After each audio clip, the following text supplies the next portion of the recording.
What happens when a haunted doll responsible for multiple deaths in the 1970s is foolishly unlocked by a naive influencer? The terrifying truth will keep you awake tonight. In the world of haunted objects, few tales are as terrifying as the cursed doll that claimed multiple lives in the 1970s and should have never been released from its box. But curiosity and clout can be deadly, especially when one naive influencer decides to unlock a prison that should have remained sealed forever. The doll had been locked away for nearly 50 years.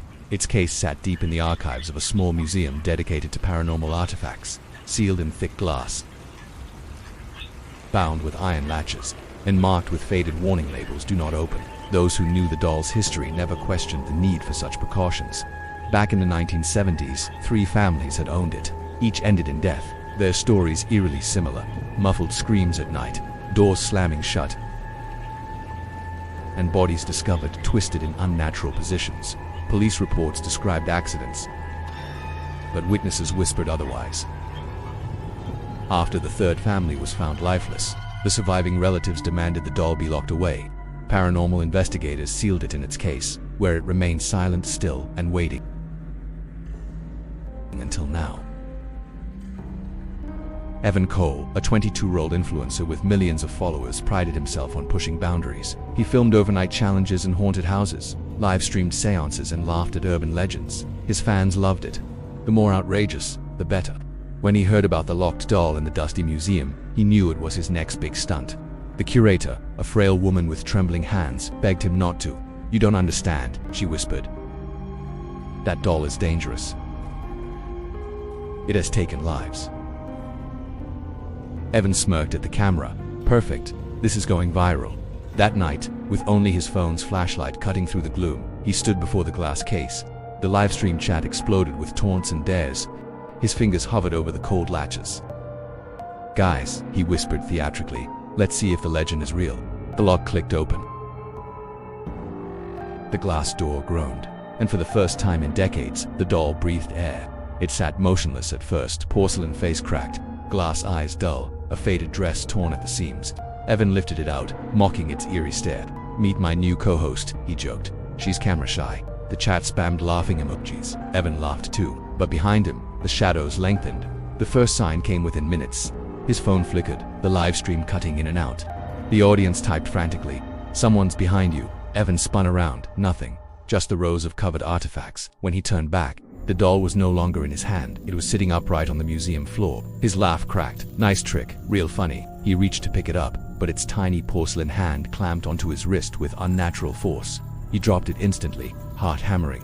The museum grew colder. Somewhere in the dark, a child's giggle echoed. His viewers thought it was a prank until the chat filled with horrified comments. Evan, her eyes moved. "She's standing up. Get out." He didn't see it at first. He only felt the shift in the air. Then he heard tiny footsteps scurrying across the wooden floor. His flashlight beam darted left, right, catching glimpses of the doll darting just beyond the light's edge, faster than anything so small should move. The curator's words returned to him like a curse. "It has taken lives." The stream showed him trembling, breath sharp, voice cracking. Okay, I'm done. This was just for content. I'm putting her back." But when he turned toward the glass case, it was gone. The entire cabinet gone, replaced by nothing but wall. The doll was now on the opposite end of the hall, staring at him. Its cracked lips curved upward. The porcelain fractured wider, splitting into something like a grin. Evan ran.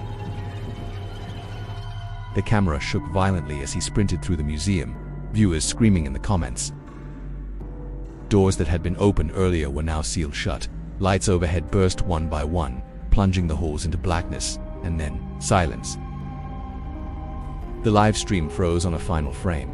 Evan standing at the exit, doll perched on his shoulder, its tiny porcelain face pressed against his ear as if whispering. His eyes were wide, frozen not with fear but with obedience. The stream cut to black. The next morning the curator found the museum empty. Evan's phone lay shattered on the floor. There was no sign of him, only the doll, sitting neatly back in its case.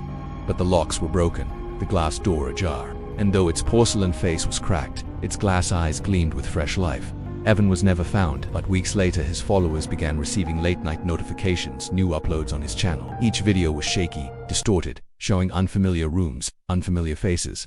People swore they saw the doll in the background, perched on shelves, watching silently. Some of those viewers disappeared, vanished without a trace, and the doll remained patient, waiting, watching. ready for the next naive soul to set it free again. If this chilling tale left you uneasy, subscribe now for more terrifying ghost stories. Don't forget to turn on notifications so you never miss a nightmare, and comment below. Would you dare unlock the doll?